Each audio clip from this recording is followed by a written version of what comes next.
Abu Bakr ரலி அவர்கள் ஏழைகள், ஆதரவற்றோர் மற்றும் ஒடுக்கப்பட்டோருக்காக செலவழிக்க தயங்காதவர்.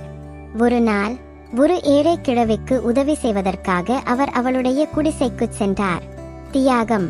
அந்த கிழவிக்கு தேவையான அனைத்தையும், குறிப்பாக பாலையும் உணவையும் கொடுத்த அபூபக்கர் ரலி அவளுக்கு தெரியாமலேயே தினமும் பால் கறந்து கொடுப்பார். ரகசியம். அவர் இந்த பணியை தொடர்ந்து செய்து வந்தார். கிழவிக்கு உதவி செய்வது யார் என்று தெரியவில்லை. மறைவு. அபூபக்கர் ரலி இறந்த பிறகு அடுத்த கலியாவான உமர் ரலி அவர்கள் அபூபக்கர் செய்த ஒரு நற்செயலை நான் அறியாமலேயே விட்டுவிட்டேனே என்று வருந்தினார். விளக்கம்.